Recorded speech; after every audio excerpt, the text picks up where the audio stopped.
Jésus, d'une main puissante, ramène son Église dans son pays. Elle revient à la pureté après la confusion dans laquelle elle se trouvait. Gloire à Dieu. Nous chantons gloire à Dieu pour toute sa fidélité. Louez Jéhovah avec des cantiques célestes. Réjouissez-vous en Sion avec un doux cantique. Jésus prépare maintenant tous les rachetés pour une guerre sainte et les conduit à la victoire. Entendez le cantique joyeux et victorieux. Voyez la troupe qui s'avance vers Sion. Gloire à Dieu, nous chantons. Gloire à Dieu pour sa fidélité. Louez Jéhovah avec des cantiques célestes. Réjouissez-vous en Sion avec un doux cantique. Jésus n'édifie qu'une seule église de manière parfaite, irréprochable, sainte et pure. Mais par la puissance destructrice de l'ennemi, elle est tombée dans l'obscurité et la nuit. Gloire à Dieu. Nous chantons gloire à Dieu pour sa fidélité. Louez Jéhovah avec des cantiques célestes. Réjouissez-vous en Sion avec un doux cantique. Maintenant, à la fin des temps, Jésus rassemble tous les siens que Satan a dispersés. Il retourne joyeusement à Sion, où les attend un bonheur éternel. Gloire à Dieu, nous chantons, gloire à Dieu pour toute sa fidélité. Louez Jéhovah avec des cantiques célestes, réjouissez-vous en Sion avec un doux cantique.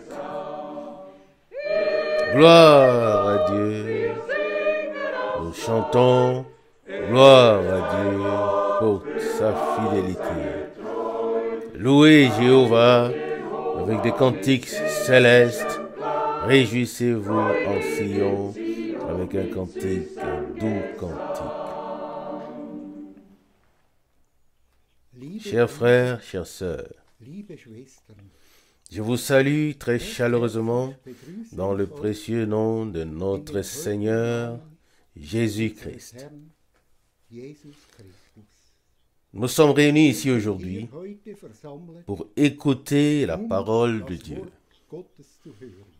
Même si frère Franck n'est plus parmi nous, mais la parole de Dieu est toujours la même. Tous ceux qui sont présents aujourd'hui et tous ceux qui écoutent en ligne, soyez tous la bienvenue. Et à vous tous, nous souhaitons les riches bénédictions de Dieu. Je voudrais lire une parole tirée d'Ésaïe au chapitre 45. Ésaïe, chapitre 45, à partir du verset 2.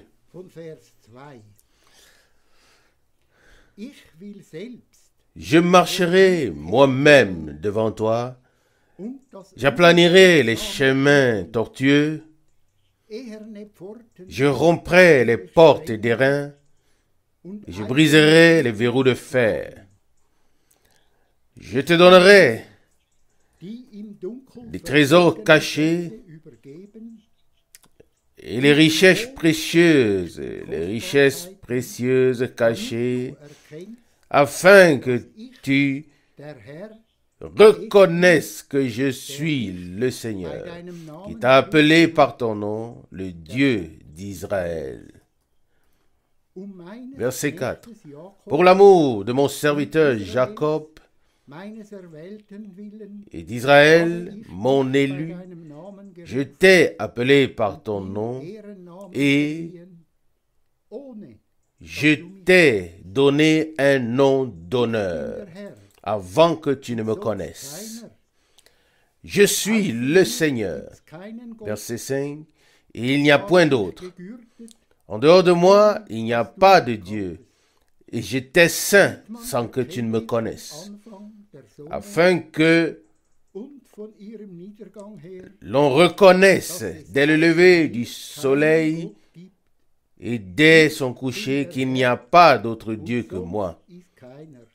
Je suis le Seigneur et il n'y a point d'autre. Verset 7, c'est moi qui forme la lumière et qui crée les ténèbres. C'est moi qui donne le salut et qui crée le malheur. C'est moi, le Seigneur, qui fait toutes ces choses. Amen. Au verset 3, au verset 2, nous avons lu, je marcherai moi-même devant toi. Oui, chers frères, chères sœurs, le Seigneur nous prendra sur le chemin qui mène à lui, et il marchera lui-même devant nous, et il aplanira ce qui est tortueux. Il ôtera les pierres du chemin pour que tu ne trébuches pas, pour que tu aies un chemin à suivre. Nous remercions le Seigneur de ce qu'il nous accompagne sur ce chemin, de ce qu'il nous permette d'atteindre ensemble le but. Au verset 3, à la fin du verset, il est dit, celui qui t'a appelé par ton nom, le Dieu d'Israël. Oui, chers frères, chères sœurs, ce n'est pas toi, ce n'est pas nous qui avons cherché Dieu, mais c'est lui qui nous a cherchés. Il nous a appelés par nos noms et nous sommes maintenant à lui. Et nous pouvons être appelés ses enfants, devenir ses enfants. Il l'a promis et c'est pourquoi nous voulons le remercier. Nous le louons, nous le remercions et nous lui donnons toute la gloire. Et nous le remercions pour tout ce qu'il a fait au bois du Calvaire, à Golgotha. Il nous a sauvés et il nous a guéris et il nous a placés sur ce chemin. Que le Seigneur puisse nous bénir aujourd'hui encore, maintenant que nous écoutons sa parole. Ouvrons nos cœurs pour que la parole puisse porter du fruit dans nos cœurs. Nous voulons prier. Oui, fidèle Seigneur, nous te remercions de nous avoir appelés par notre nom, de ce que nous sommes où nous pouvons être tes brebis, de ce que tu prends soin de nous, de ce que tu nous donnes au-delà de ce que nous demandons ou pensons. Seigneur Jésus, je te remercie. La parole que nous avons lue nous montre et nous dit que tu nous as précédés. Tu nous accompagnes sur le chemin sur lequel tu nous as placés. Bénis-nous, Seigneur Jésus, sur ce chemin et fais que nous soyons une bénédiction pour les autres. Nous te remercions, Seigneur Jésus, de nous permettre aujourd'hui encore d'écouter ta parole véritable, de ce que nos cœurs puissent être ouverts, de ce que nous puissions ouvrir nos oreilles, car ta parole est oui et amen.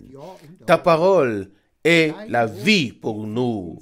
Oui, à toi, fidèle Seigneur, soit la louange, la gloire et le remerciement pour tous les siècles.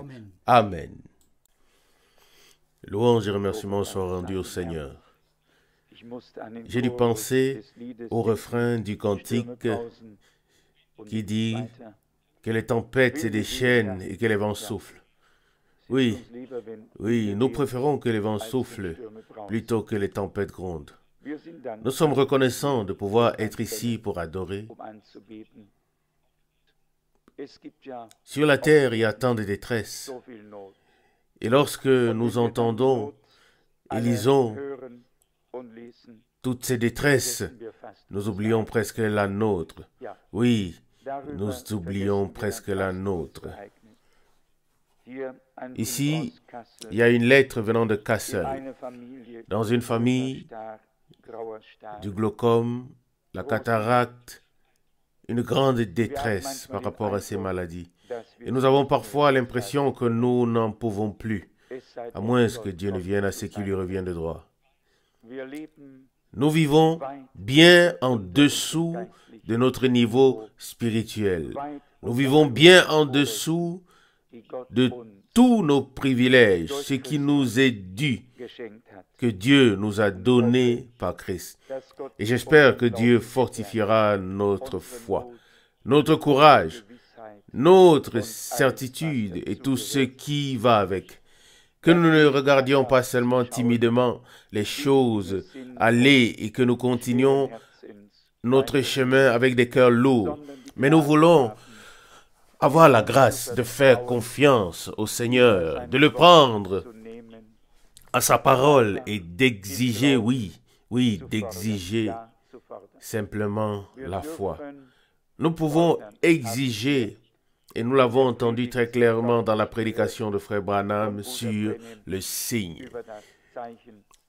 Si Dieu est avec nous, et comme c'était le cas autrefois pour le peuple d'Israël, l'agneau avait été immolé et avec cet acte, tout avait été fait. Il n'y avait plus d'agitation dans la maison.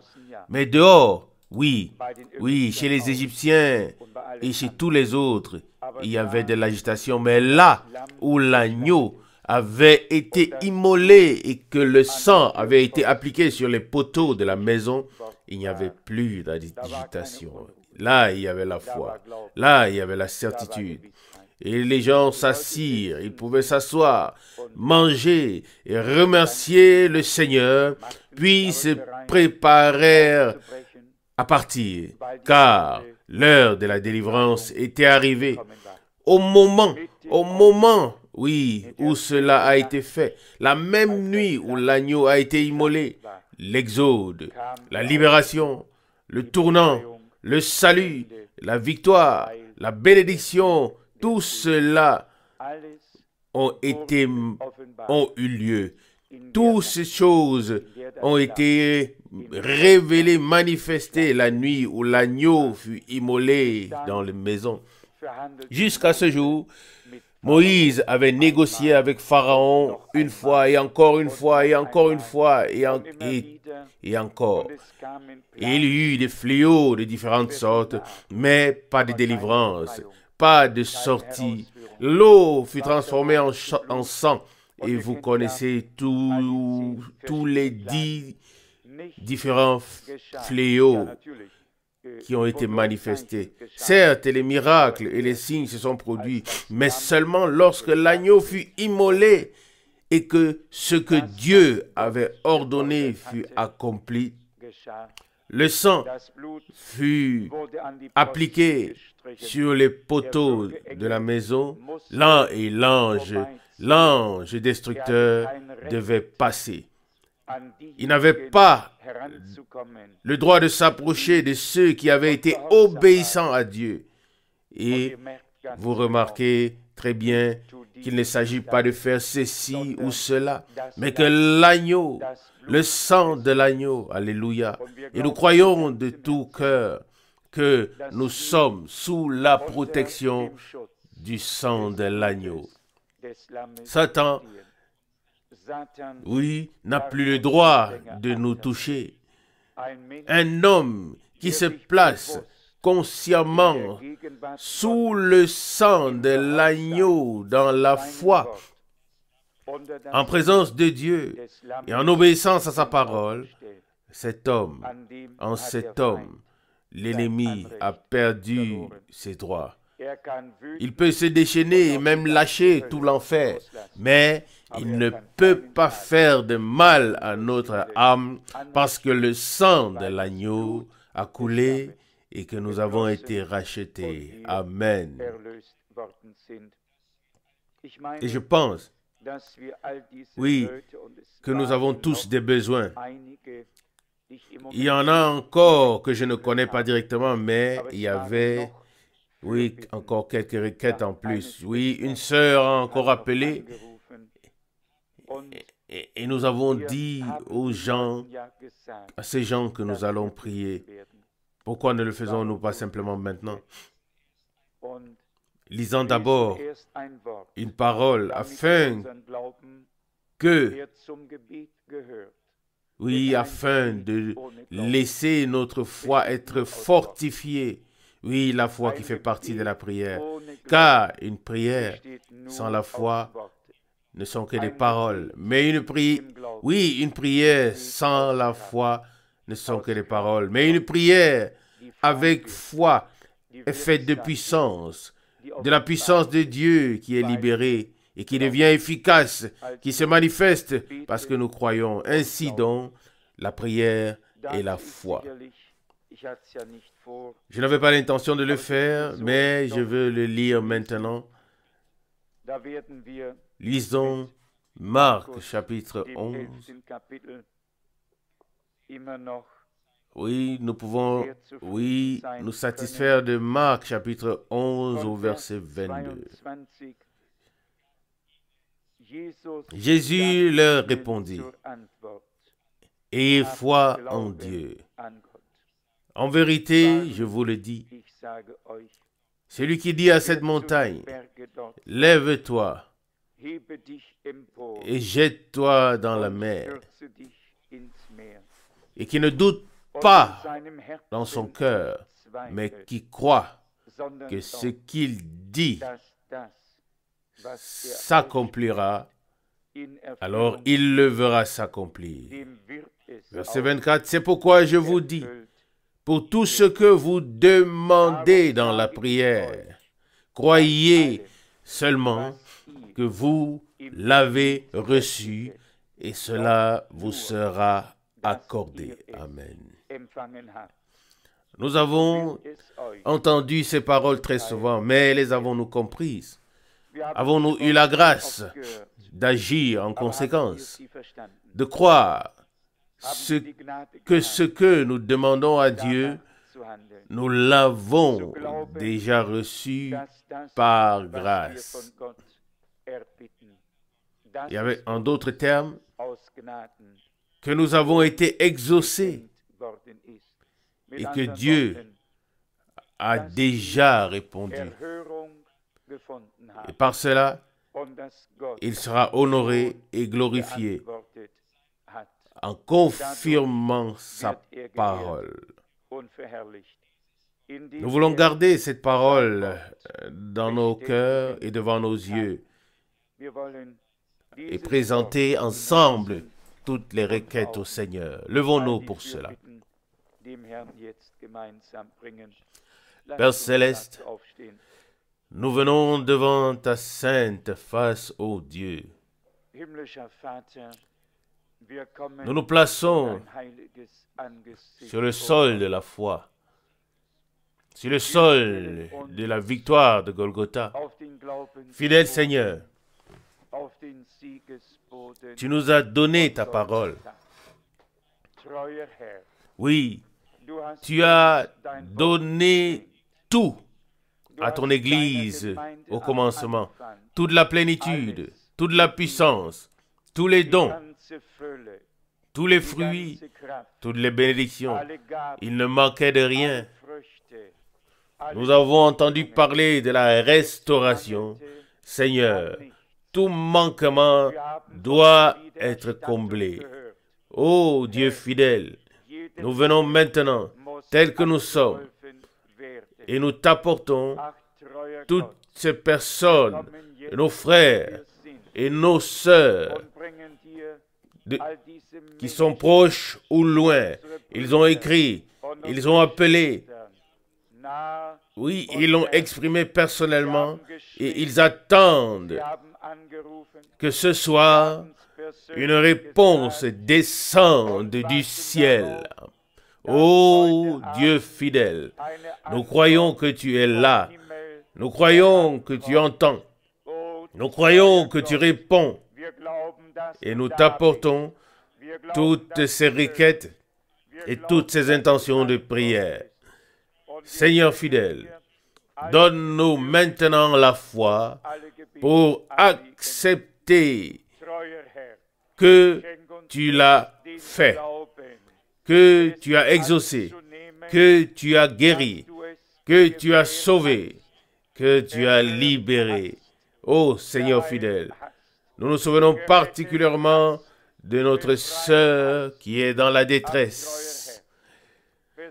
Fidèle Seigneur, oui, une compassion humaine ne suffit pas. Seigneur, nous voulons que ta puissance soit manifestée, que le pouvoir de Satan soit brisé, que la sœur soit délivrée, qu'elle soit bénie et complètement guérie. Ô Dieu fidèle, à toi la louange et l'honneur, la gloire et l'adoration. Seigneur, crée en nous une telle atmosphère de foi, mon Dieu, que nous puissions te prier comme d'une seule bouche et croire que tu réponds. Alléluia à ton merveilleux nom.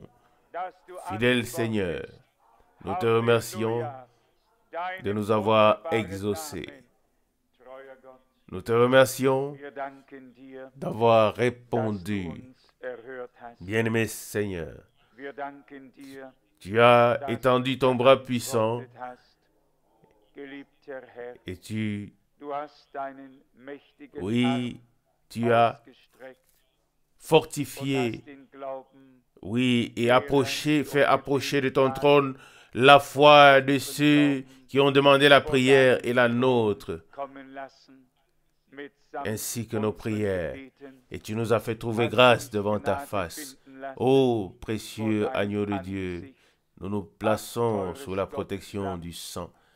Fidèle Seigneur, nous te remercions de ce que tu nous as racheté, de ce que nous pouvons être ta propriété. Seigneur, nous voulons être prêts à partir, à sortir pour voir tes merveilles et tes signes.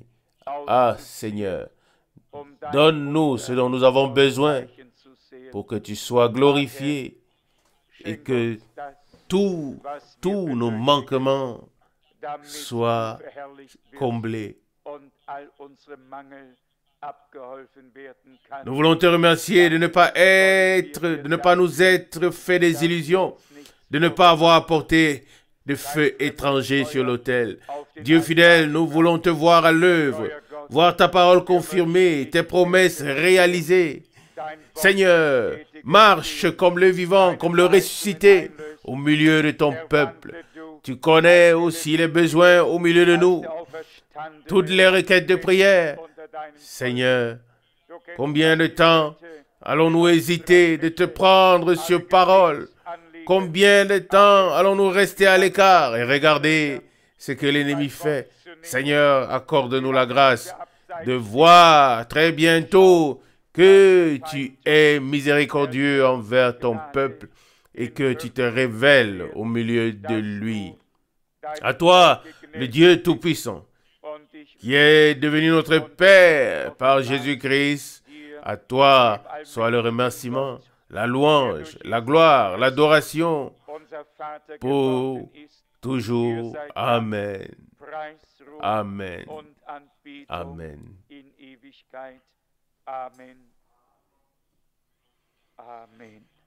Louange et remerciements soient rendus au Seigneur. Quand j'étais assis devant, un papier m'a été donné. Et ici, la demande est exprimée pourrais-tu ce soir parler du thème l'apparition de l'ennemi ou de l'adversaire avant la venue du Seigneur, selon 2 Thessaloniciens chapitre 2. C'est naturellement possible. Oui, c'est l'un des thèmes les plus difficiles, les plus importants, l'un des plus actuels que nous puissions avoir maintenant ou aborder maintenant. J'espère seulement que tous y trouveront leur compte, que chacun pourra y trouver son compte. Car au fond, il y a des thèmes d'enseignement, il y a des thèmes prophétiques, il y a des thèmes évangéliques. On peut considérer aussi des paraboles et les étudier. Mais la question est toujours de savoir de quoi avons-nous le plus besoin en tant que des enfants de Dieu. Il faut apporter une parole d'évangélisation aux non-croyants. L'enseignement est la colonne, oui, la colonne d'une assemblée. Si une assemblée n'a pas d'enseignement biblique, elle n'a aucune stabilité, aucune solidité. Oui, l'enseignement fait partie de la chose. Et puis vient aussi l'aspect prophétique qui fait aussi naturellement parler de la chose. Car celui qui n'a pas la parole prophétique, oui, ou la compréhension de celle-ci, n'a pas de vue d'ensemble. Il ne sait pas ce que Dieu a prévu dans son plan et n'a pas d'orientation pour ce temps. Avant que nous nous plongions dans la parole de Dieu, et certainement brièvement, et ensuite nous allons prier. Et nous voulons prier de manière à ce que beaucoup puissent prier, que chacun puisse dire ce qui le touche personnellement, sans introduction, sans conclusion, parce qu'il s'agit d'un service divin. Oui, dans nos chambres, chacun peut prier avec introduction, conclusion, comme il lui est donné de le faire. Mais je pense que dans une heure de prière, comme celle-ci, le plus grand nombre de personnes devraient prier, y compris les sœurs. Sinon, nous n'avons pas souvent ces possibilités pendant les réunions. Et quand Dieu doit-il se manifester? Quand doit-il se révéler? Croyez-le-moi, il se manifeste là où sa parole est écoutée dans la foi et aussi là où des personnes le remercient de tout cœur de ce qu'il nous a parlé, où il nous parle et nous donne ce qu'il a promis. Maintenant, nous allons quand même considérer brièvement les Écritures et avoir une petite méditation. Vous savez que j'ai l'intention, et je crois que c'est dans la volonté de Dieu, l'intention d'écrire à la fois sur le Christ et qui il est, et aussi sur l'Antichrist et qui il est. Et je l'ai déjà dit et répété, ces deux choses sont opposées, fondamentalement opposées l'un de l'autre, aussi, et elles sont différentes. Celui qui veut connaître l'Antichrist doit avoir connu Christ. Celui qui devine veut deviner alors qu'il devine. Celui qui est dans les ténèbres est dans les ténèbres. Les deux sont absolument séparés l'un de l'autre comme le jour de la nuit, le ciel de l'enfer. Mais celui qui ne voit pas l'un ne pourra pas voir l'autre. Je vais le démontrer.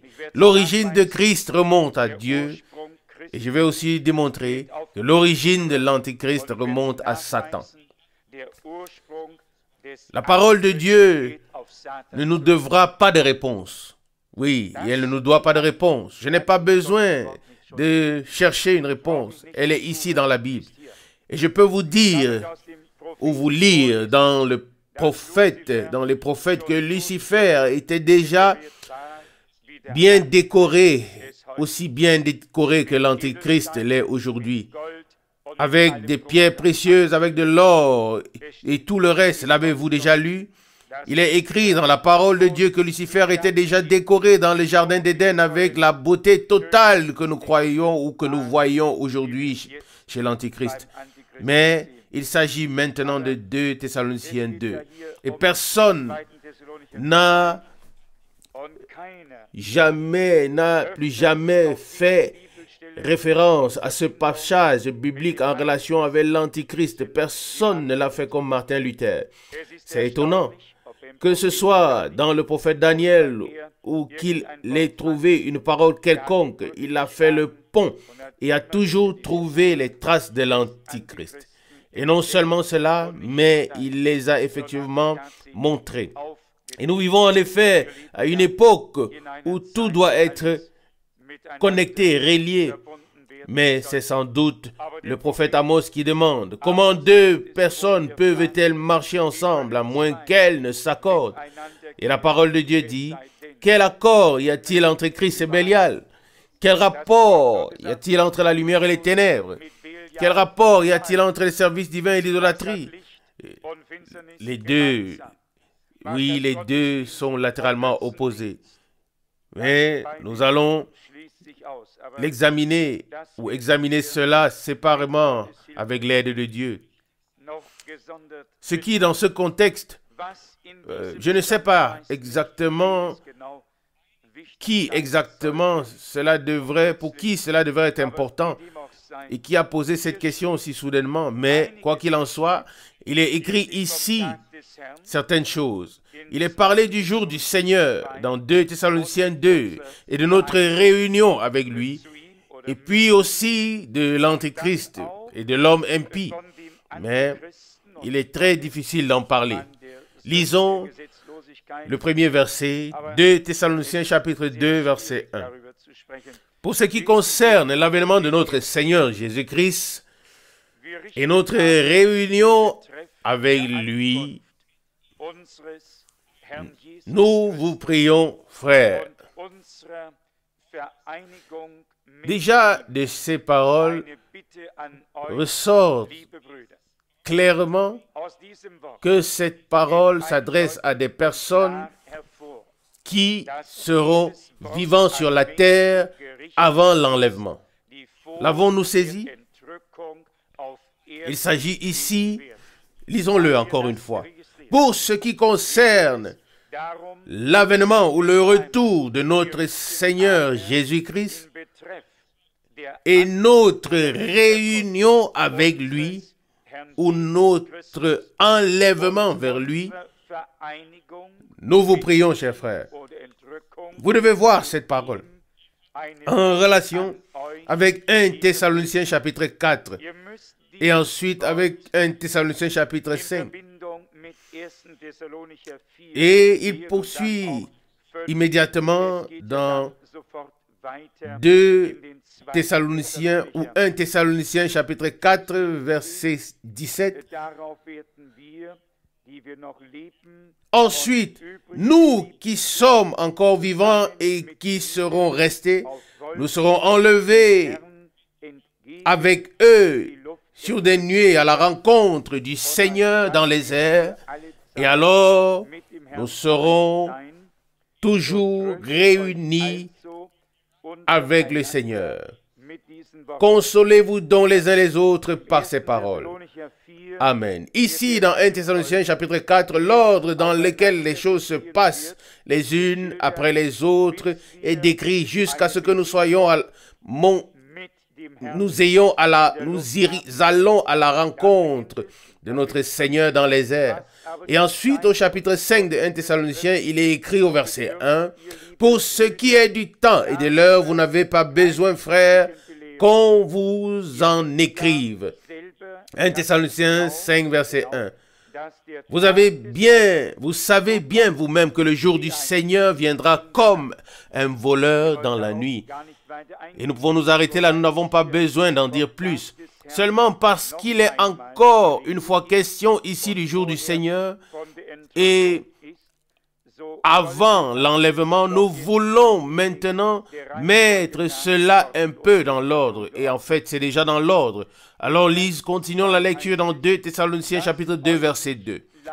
2 Thessaloniciens 2, verset 2. Ne vous laissez pas facilement ébranler dans votre tranquillité et ne vous laissez pas effrayer par quoi que ce soit, ni par une révélation de l'Esprit, ni par une déclaration ou par une lettre dont on prétend qu'elle vienne de nous, comme si le jour du Seigneur était déjà là.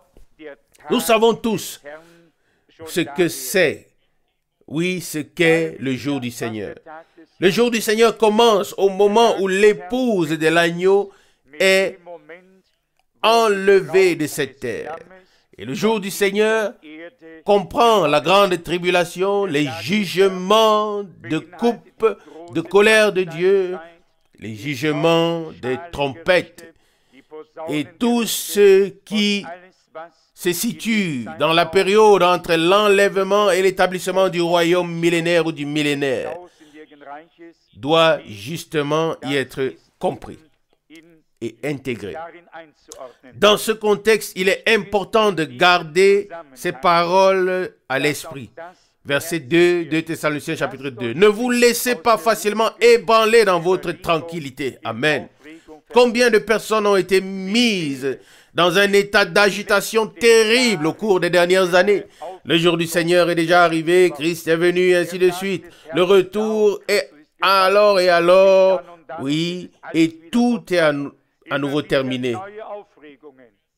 Toujours de nouvelles agitations dans tous les pays, pas seulement ici, dans notre pays. Non, personne n'a besoin de se laisser troubler. Il reprend le verset 2 de 2 Thessaloniciens chapitre 2. Ne vous laissez pas facilement ébranler dans votre tranquillité et ne vous laissez pas effrayer par quoi que ce soit, ni par une révélation de l'Esprit, ni par une déclaration ou une lettre dont on prétend qu'elle vienne de nous comme si le jour du Seigneur était déjà là. Verset 3. Ne vous laissez tromper par personne et d'aucune manière, car il faut premièrement que l'apostasie soit arrivée, que l'homme impie, le fils de la perdition, est paru. Verset 4. L'adversaire qui s'élève au-dessus de tout ce qui est appelé Dieu ou digne d'être adoré, au point de s'asseoir dans le temple de Dieu et de se faire passer pour Dieu. À ce sujet, on n'a pas besoin de révélations particulières. Il y a un seul homme sur terre qui s'élève au-dessus de tout. Un seul qui prétend être la voix de Dieu sur terre.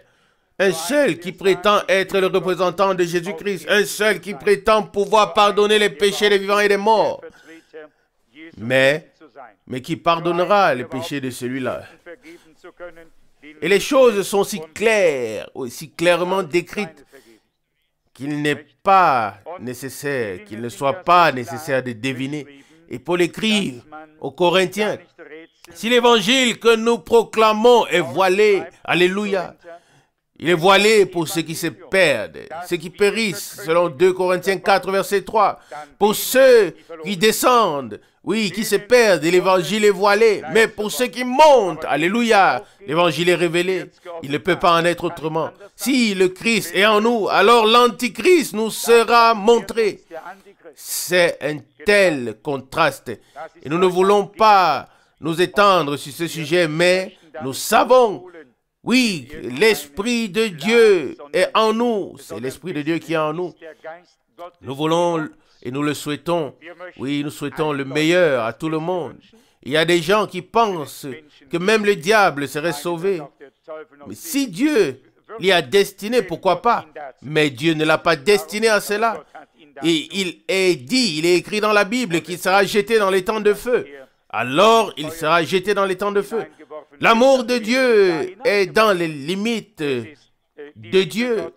Et la grâce de Dieu l'est aussi. On ne peut pas simplement aller au-dessus de toute mesure et penser, toute limite et penser que l'on est encore en Dieu On est en Dieu tant qu'on est dans les limites de sa parole. Et si on les dépasse, alors on n'est plus en Dieu. Ici, il s'agit d'une grande apostasie. Il serait vain de penser que ce sont les églises établies qui se sont écartées de la parole de Dieu. Nous n'avons pas besoin d'aller si loin. Il suffit de regarder autour de nous.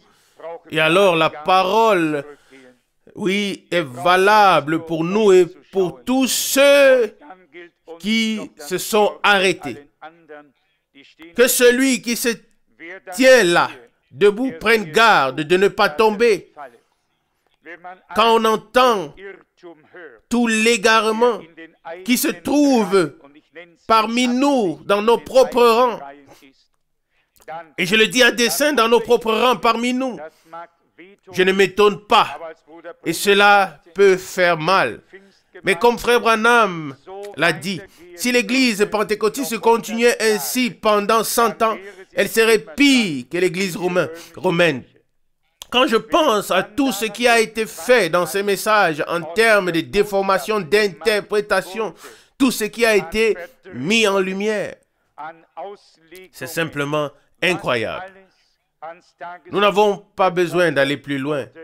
Il est si important que nous soyons maintenant, avant le retour du Seigneur, avant que nous ne soyons réunis avec lui lors de l'enlèvement. Et si quelqu'un pense que Christ est descendu sur cette terre et qu'il est maintenant sur cette terre, une telle personne est un menteur. Christ est venu par l'Esprit dans l'Église à la Pentecôte.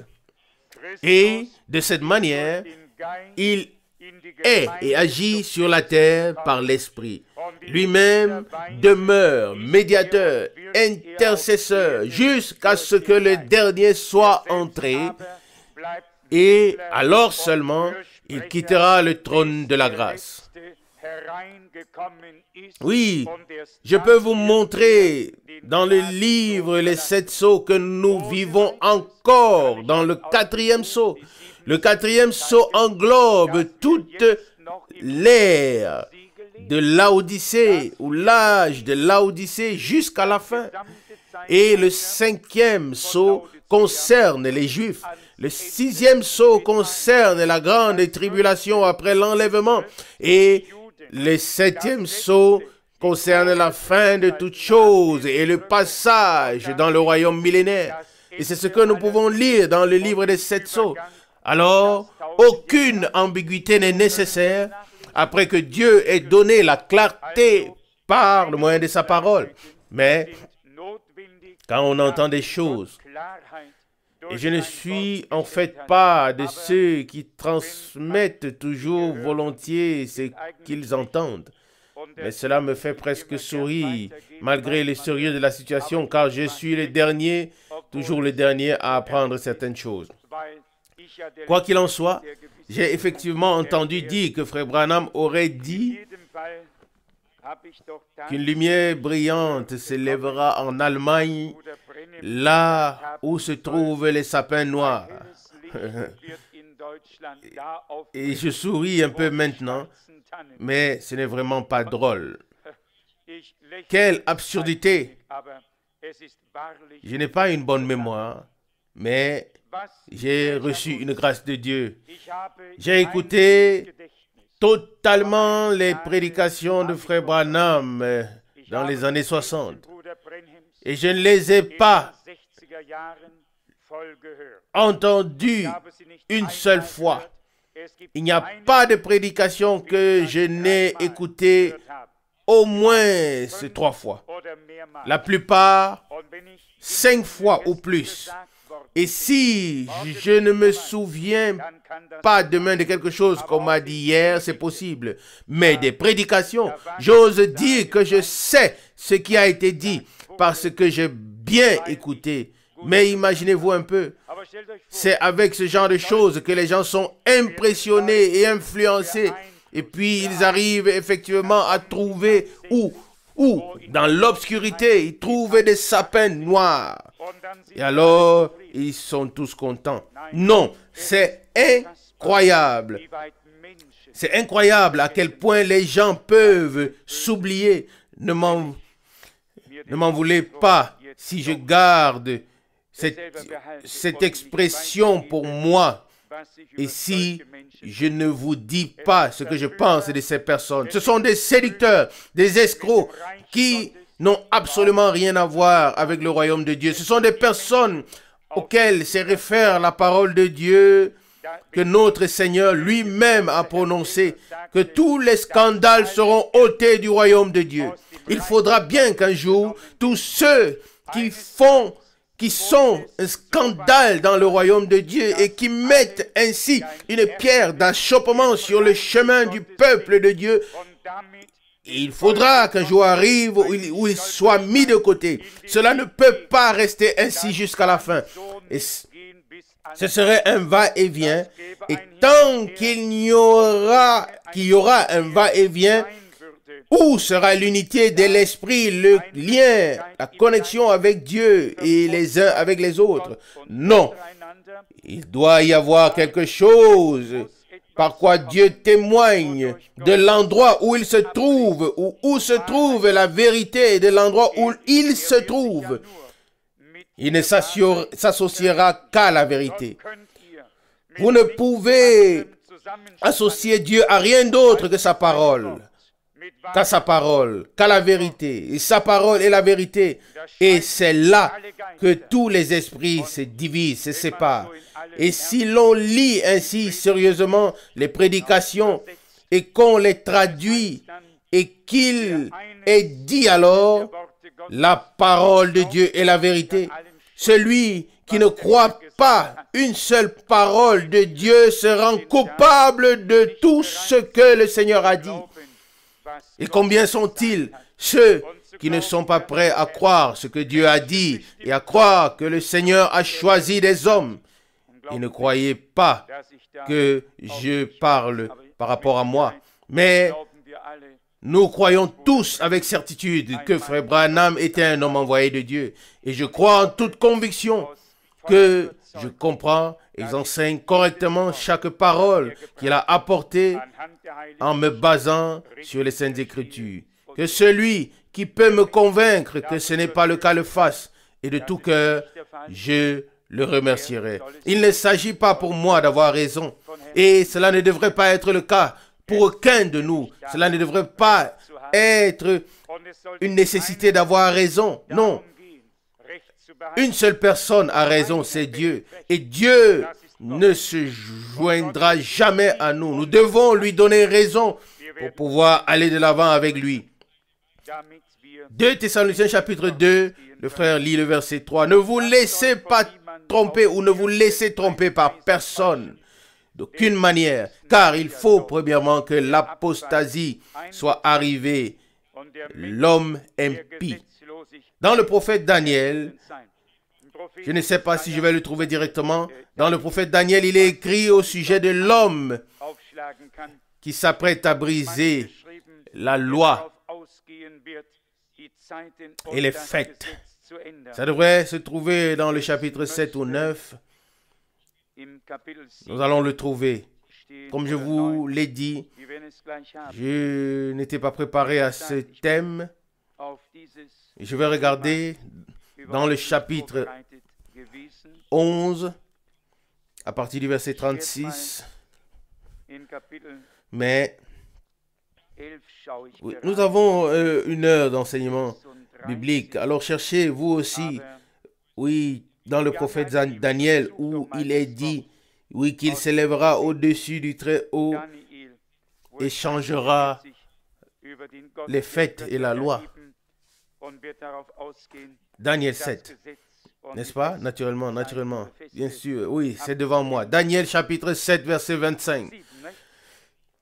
Daniel 7, verset 27, il tiendra des discours arrogants contre le Très-Haut. Il maltraitera les saints du Très-Haut et s'efforcera de changer les fêtes et la loi. Et ils seront livrés à son pouvoir pendant 1 an, 2 ans et demi. Oui, cela se réfère déjà aux 3 ans et demi de la grande tribulation qui va encore s'abattre sur Israël. Mais nous n'aimons pas trop en parler. Ce peuple a tellement souffert que nous préférerions pouvoir dire qu'il ne souffrira plus de rien. Mais imaginez-vous ce qui est écrit ici. Oui, j'aurais souhaité avoir la vieille Bible de Luther en ce moment. Daniel chapitre 11, verset 36. Daniel 11, verset 36. Le roi agira alors à sa guise. Il s'enorgueillira. Il s'élèvera au-dessus de tous les dieux. Il tiendra même des discours incroyables contre le Dieu des dieux. Il y réussira jusqu'à ce que la mesure de la colère soit comblée, car ce qui est arrêté s'accomplira. Verset 37, il ne s'occupera pas non plus des dieux de ses pères. Il ne prêtera pas attention aux dieux préférés des femmes, ni à aucun autre dieu, mais il s'élèvera au-dessus de tout. Voulez-vous encore lire un verset de plus? Oui, dernière partie du verset 38. Il honorera avec l'or et l'argent, avec des pierres précieuses et des joyeux. Où avons-nous de l'or et de l'argent, des pierres précieuses et tout le reste? Il vous suffit de lire dans le prophète Ézéchiel. Ça devrait être au chapitre 28, où toutes ces belles choses ont été mises en place pour Lucifer. Ézéchiel chapitre 28, verset 13.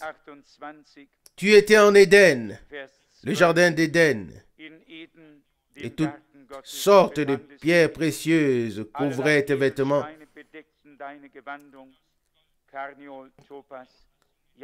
La cornaline, topaze, jasme, chrysolite, béryl, l'onyx saphir, rubis, émeraude, et c'est d'or qu'étaient faites tes bordures et tes parures. Elle fut mise en place le jour où tu fus créé. La description, si on la lit, il n'y a pas de meilleure description que dans Ézéchiel chapitre 28. Je lis à partir du verset 1. Ce sera peut-être mieux. Ézéchiel 28, verset 1. La parole du Seigneur me fut adressée en ces mots.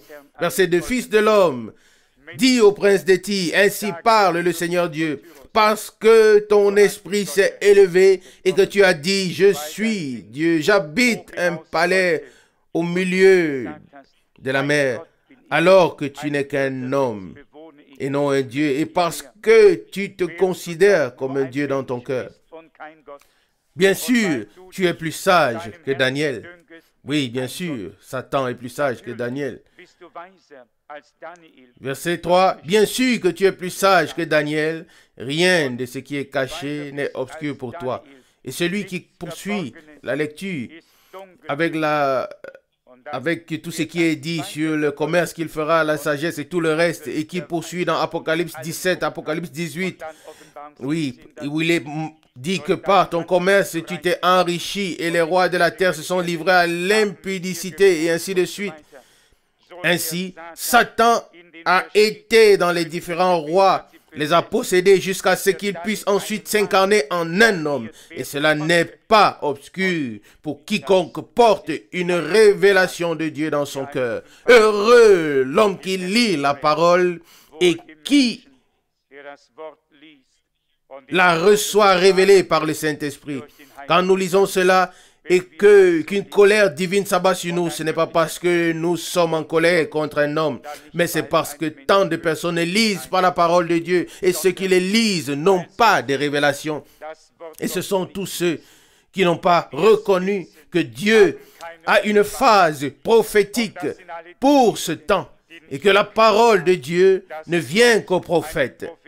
Combien sont ceux qui ne savent même pas où Dieu habite, encore moins comment il s'appelle et ce qu'il veut, et qui passent à côté de ce que Dieu a réellement dit. Qui pourra échapper à ce temps? Qui pourra se laisser préparer? Oui, des hommes vont s'associer à des groupes pour faire partie d'un chef quelconque, ou ceux qui se laissent, mais ceux qui se laissent appeler à sortir, écoutent la parole qui dit: vous, mon peuple, sortez du milieu de, séparez-vous, et ne touchez à rien d'impur, selon 2 Corinthiens 6, verset 17. Aujourd'hui, ces gens disent: venez, venez, mais venir où? Entrez où? Ils disent: unissez-vous, unissez-vous. Où? Avec qui? Avec qui? Unissez-vous avec qui? Christ est la tête de l'Église. Et tous ceux qui sont baptisés par l'Esprit dans le corps de Jésus-Christ sont soumis à la tête. Et tous ceux qui reconnaissent Christ comme chef devraient rejeter tous les autres chefs et être sous un seul chef. Qu'avons-nous à faire des chefs si Christ est notre chef? Christ nous suffit amplement. Comme je l'ai dit, je ne sais pas qui voulait cette réponse sur ce thème, mais rien n'est plus clair que ce passage biblique en relation avec tous les autres. Et de même que Christ a de nombreuses appellations: fils de Dieu, prophète, fils de l'homme, serviteur, roi et bien d'autres, il en va de même ici pour cet adversaire, cet ennemi de 2 Thessaloniciens chapitre 2. Il est l'homme sans loi, l'antichrist, le faux prophète. Il est beaucoup de choses. Il est celui qui s'élève au-dessus de ce qu'on appelle Dieu ou divinité. Mais toutes ces appellations s'appliquent tous à la même personne. Et nous savons, et il est écrit ici au verset 9, 2 Thessaloniciens chapitre 2, verset 9, celui dont l'apparition se manifeste par la puissance de Satan. Oui, l'œuvre de notre Seigneur était l'œuvre de Dieu. Notre Sauveur pouvait dire: ce n'est pas moi qui fais les œuvres, mais le Père qui habite en moi. C'est le Père qui fait ses œuvres. Mais ici, il y a un qui agit par la puissance de Satan. Heureux l'homme qui peut voir clair dans ces choses. Il reprend le verset 9. Celui dont l'apparition se manifeste par la puissance de Satan, avec toutes sortes d'actes de puissance, de signes, de prodiges, de mensonges. Oui, pas par la confirmation de la parole, non. Pas par des guérisons. Je ne veux pas devenir personnel, mais il y a des années, lorsque la reine de Belgique s'y est rendue, oui, parce qu'elle était stérile. Elle est encore stérile aujourd'hui. Et si quelqu'un veut y aller, il peut le faire. Et celui qui est fertile deviendra stérile. C'est comme ça. C'est pour moi une chose très sérieuse. Dieu n'a qu'un seul canal divin et c'est sa sainte parole. Et un seul esprit, c'est le Saint-Esprit. Et il est aujourd'hui lié à la parole de Dieu. Et tout le reste, comme l'eau est repoussée par l'huile, tout doit être repoussé. Et je vous le dis, Dieu nous a destinés à combattre pour la vérité, même s'il fallait y laisser notre vie. Et c'est pourquoi le diable a une si terrible colère. S'il le pouvait, il nous tuerait encore plus vite que Dieu ne le veut peut-être. Mais Dieu nous donnera le temps dont nous avons besoin pour exposer toutes ces choses, toutes ces vérités bibliques, sans aucun état d'âme, afin que tous aient une dernière chance. Je peux vous ramener dans la semence du serpent, à Satan, à Caïn, et vous montrer comment de la lignée de Caïn, tous ces gens sont sortis. Nimrod, qui voulait réunir tous sous un chef, que tous lui payent les tribus. Et qu'est-ce que c'était? Une tour de Babel. Et Dieu a touché à la chose et voilà, elle a été brisée. Une confusion de langues.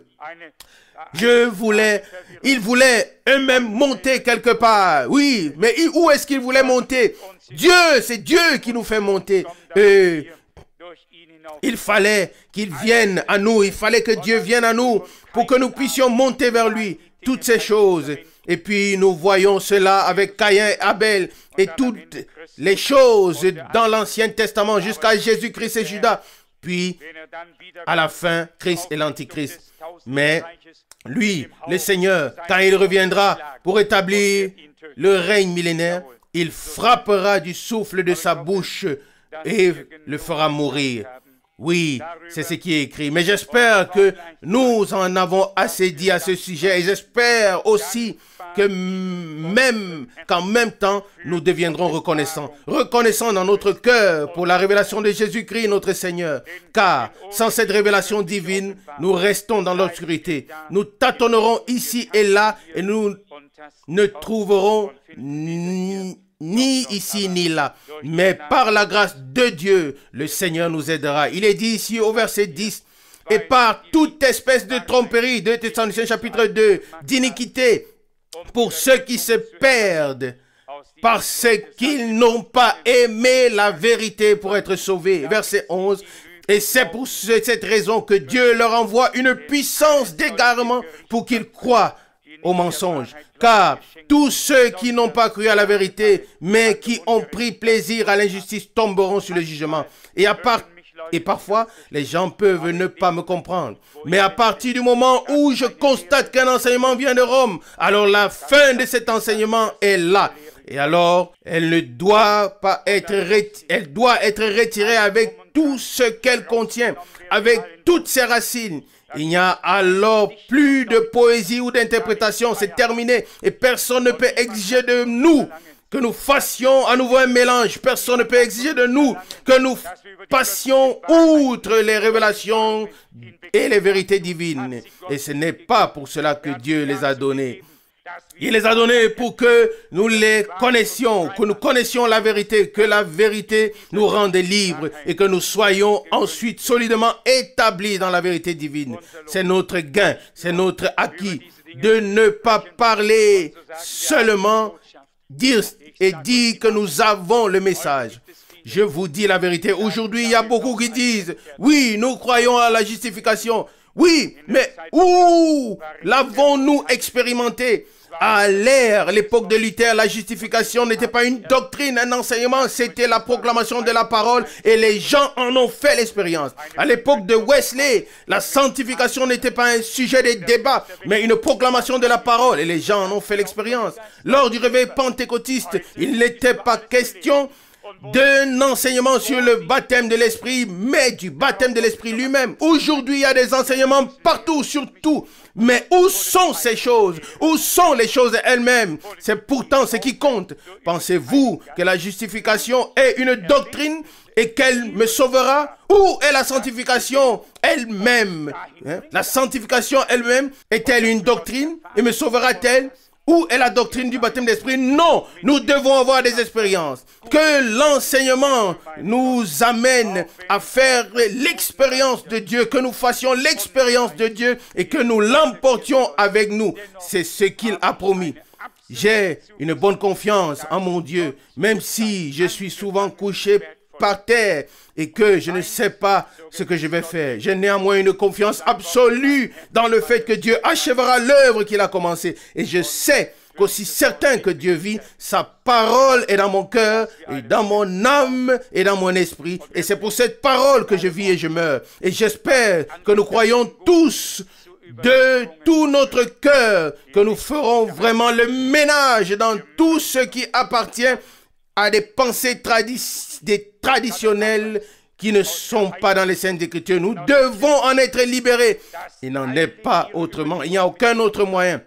Et je peux vous prouver par les Saintes Écritures et par l'histoire de l'Église que tous ont emporté leur tradition avec eux. La divinité a été emportée d'une Église et d'une autre, libre jusqu'à la dernière. Qu'est-ce que c'était? Ils ont reconnu des choses nouvelles. Les anciennes ont été reprises et cela a continué et continué. Et maintenant, c'est terminé. Maintenant, Dieu veut un renouvellement total parmi son peuple, sans aucun mélange. Une proclamation pure, des expériences pures avec Dieu, telles qu'il nous les a promises dans sa parole. Pouvons-nous croire que Dieu ne s'est pas donné tout ce mal en vain, mais qu'il y a un sens et un but derrière tout cela pour avoir à la fin une épouse qui est parole de sa parole, esprit de son esprit, vie de sa vie. Elle est simplement faite de manière, de même matière que lui, afin qu'elle puisse lui convenir et devenir, oui, et d'être présentée ce jour quand il viendra la chercher. Par grâce, nous pourrons être présents. Amen. Zünde an ein Feuer, Herr, im Herzen mir, hell möge es brennen, lieber Heiland dir. Was ich bin und habe, soll dein eigen sein. In deine Hände schließe fest mich ein.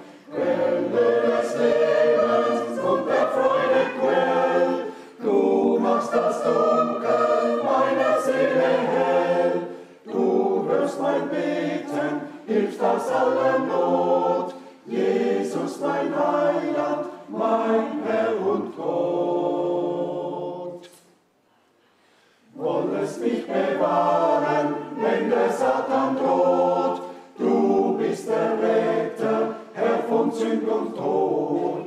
In der Welt nach Dunkel leuchte mir als Stern. Herr, bleibe bei mir, sei mir niemals fern. Quelle des Lebens und der Freude Quell, du machst das Dunkel meiner Seele hell. Du hörst mein Beten, hilfst aus aller Not. Jesus, mein Heiland, mein Herr und Gott. Bald wird uns leuchten Gottes ewiges Licht. Freue dich, Seele, und verzage nicht. Lass die Klagen schweigen, wenn das Lied erschaut. Fröhlichen Glaubens, unser Herr kommt bald. Quelle des Lebens und der Freude Quell, du machst das Dunkel meiner Seele hell. Du hörst mein Beten, hilfst aus aller Not. Jesus, mein Heiland,